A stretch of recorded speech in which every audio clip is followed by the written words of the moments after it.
Hi friends, today நம்ம என்ன topic discuss பண்ண போகிறோம் அப்படிங்கிறது ஆல்ரெடி உங்களுக்கு தெரிஞ்சிருக்கும். ஸோ வாங்க நம்ம டைரெக்டாக டாபிக்குள்ளே போயிடலாம். முருகப்பெருமான் அப்படின்னா அவர் குரலே இல்லாத ஒரு கடவுள். என்னங்க சொல்கிறீங்க, குரல் இல்லாமல் கடவுள் அப்படின்னா இவர் சைலண்ட் பவர் கான்செப்ட் அப்படிங்கிறது தான் இவருடைய கான்செப்ட். அதாவது முருகர் அதிகமாக பேச மாட்டார், ஆனால் ஆழமாக வழிநடத்தக்கூடிய தெய்வம். அதனால தான் சைலண்ட் பவர் கான்செப்ட் அப்படின்னு சொல்லுவாங்க. அவர் குரல் எழுப்ப மாட்டார், மௌனம் மூலமாகவே நமக்கு சக்தியை மாற்றுகிறார். அதனால தான் நம்ம இந்த சைலண்ட் பவர் கான்செப்ட் அப்படின்னு சொல்கிறோம். குரல் இல்லாதது அப்படின்னா என்னங்க அப்படின்னா, முருகர் உபதேசம் செய்யறது இல்லை அப்படின்னு அர்த்தம் கிடையாது. வார்த்தையே இல்லாமல் அவர் உணர்வால் பேசுகிறாரு. வெளியில் சத்தம் இருக்காது, ஆனால் நமக்கு உள்ளுக்குள்ளே தெளிவு உருவாகும். மௌனத்தாலேயே நம்மளுடைய அகங்காரத்தை கரைப்பார், நம்மளுடைய மனசை நிலை பெற செய்வார், உண்மையை தானாகவே நமக்கு உணர்ற மாதிரி வெளிப்படுத்துவார். அதுதான் மௌனத்தின் மொழி. ஸோ வேலை பார்த்திங்கன்னா மௌனத்தின் மொழியாகவும் எடுத்துக்கொள்ளலாம்.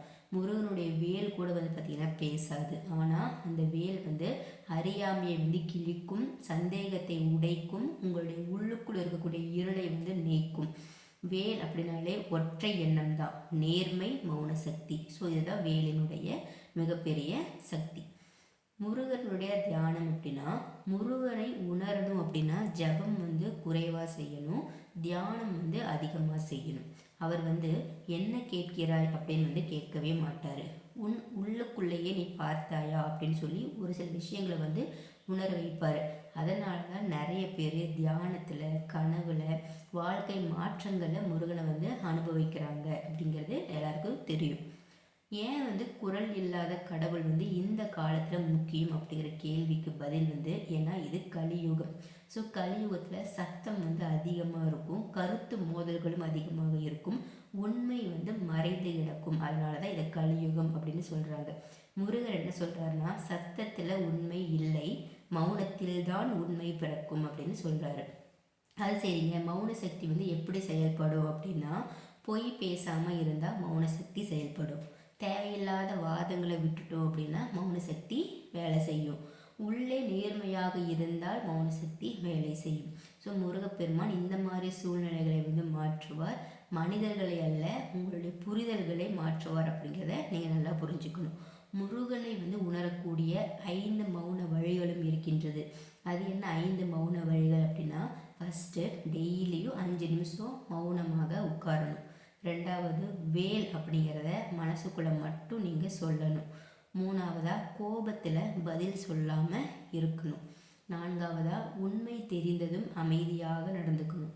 5வது புகழ் மற்றும் விமர்சனம் எது வந்தாலும் அதில் உங்கள் மனசை நீங்கள் நடுநிலையாக வச்சுக்கணும். இதுதான் முருகனை உணரக்கூடிய 5 மௌன வழிகள் அப்படின்னு சொல்கிறாங்க. முருகர் அப்படின்னா கத்த மாட்டார் அப்படிங்கிறத ஞாபகம் வச்சுக்கணும். உங்களுக்கு உள்ள நிம்மதியை உருவாக்குவார். அதனால தான் அவர் குரல் இல்லாத கடவுள், ஆனால் சக்தி நிறைந்த தலைவன் அப்படின்னு நம்ம சொல்கிறோம். இந்த சைலண்ட் பவர் உங்கள் வாழ்க்கையில் எப்படி வேலை செய்கிறது அப்படின்னா, சைலண்ட் பவர் அப்படின்னா அது சத்தம் இல்லாமல் உங்கள் வாழ்க்கையை உள்ளிருந்து மாற்றக்கூடிய சக்தி. இது வெளியில் பெருசாக அதிசயமாக தெரியாது, ஆனால் உங்களுடைய முடிவுகளாக இருந்தாலும், பாதைகளாக இருந்தாலும், நிம்மதி, இது எல்லாத்தையுமே பார்த்திங்கன்னா மெதுவாக சீர் செய்யும் அப்படிங்கிறத நீங்கள் உணர்வீங்க. இந்த சைலண்ட் பவர் வேலை செய்யக்கூடிய 5 கட்டங்களும் இருக்கிறது. அதாவது உள்ளுக்குள்ளே அமைதி உருவாகும், தேவையில்லாத பதட்டம் இருந்தால் அது ஃபஸ்ட்டு குறைஞ்சிரும். இப்போ நான் என்ன செய்யணும் அப்படிங்கிற தெளிவு வரும். இது மன அமைதி கிடையாது, முடிவு தெளிவாக எடுப்பீங்க. முடிவுகள் தானாகவே சரியாகும். அதாவது வாதத்தை தவிர்க்க ஆரம்பிப்பீங்க, கோபத்தை கட்டுப்படுத்த ஆரம்பிப்பீங்க, அவசரத்துலேயும் பொறுமையாக கையாளுவீங்க. இது நீங்கள் மாற்ற முயல மாட்டீங்க, மாற்றம் தானாகவே நடக்கும். அடுத்தது சூழ்நிலைகள் உங்களுக்கு சாதகமாக நகரும். இது நல்ல விஷயத்துக்கு மட்டும். தடைப்பட்ட வேலை மீண்டும் உங்களுக்கு சாதகமாக நகரும்.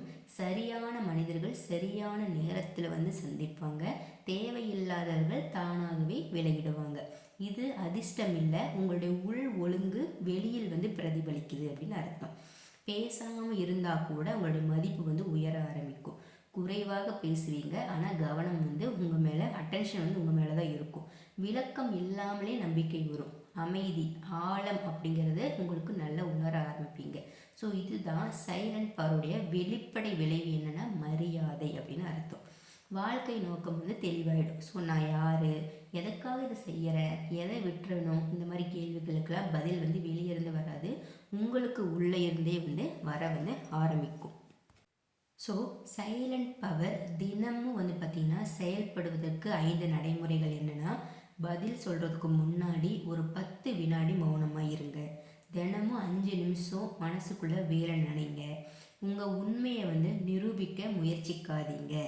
தேவையில்லாத விளக்கங்களை குறைச்சிருங்க. நல்லது நடந்தால் சத்தம் இல்லாமல் நடந்த நல்லதுக்கு நன்றி சொல்லுங்கள். இந்த சைலண்ட் பவருக்கு தடையாக இருக்கிறது என்ன அப்படின்னா, எல்லாத்துக்குமே பதில் சொல்லணும் அப்படிங்கிற ஆசை, தன்னை நிரூபிச்சே ஆகணும் அப்படிங்கிற அவசரம், கோபத்தில் உடனடியாக நான் செய்யக்கூடிய எதிர்வினை, இது எல்லாம் எப்போ குறையுதோ அப்போ உங்களுக்கு சைலண்ட் பவர் வேகமாக வேலை செய்யும். ஸோ இறுதியாக உங்களுக்கு சொல்லணும் அப்படின்னா, சைலண்ட் பவர் அப்படிங்கிறது போராடாமல் வெல்லக்கூடிய வழி, அதாவது பேசாமலேயே வாழ்க்கையில் உயர்வதற்கான சக்தி தான் இந்த சைலண்ட் பவர். ஸோ ஃப்ரெண்ட்ஸ், இன்றைக்கி பார்த்திங்கன்னா சைலண்ட் பவர், அதாவது குரல் இல்லாத கடவுள்னு ஏன் நம்ம முருகப்பெருமானை சொல்கிறோம் அப்படிங்கிறது உங்களுக்கு நல்லா புரிஞ்சிருக்கும் அப்படின்னு நான் நினைக்கிறேன். ஸோ இந்த வீடியோ உங்களுக்கு யூஸ்ஃபுல்லாக இருந்துச்சு அப்படின்னா மறக்காமல் நம்ம சேனலை சப்ஸ்கிரைப் பண்ணுங்கள், லைக் பண்ணுங்கள், ஷேர் பண்ணுங்கள். யூஸ்ஃபுல்லான இன்ஃபர்மேஷனாக இருந்துச்சு, உங்களால் இந்த வீடியோவால் உங்கள் மனசு மாறுது அப்படின்னா மறக்காமல் இது எல்லாத்துக்கும் ஷேர் பண்ணுங்கள். நம்ம நாளைக்கு மீட் பண்ணலாம் friends. Bye bye. Thank you all my subscribers and viewers.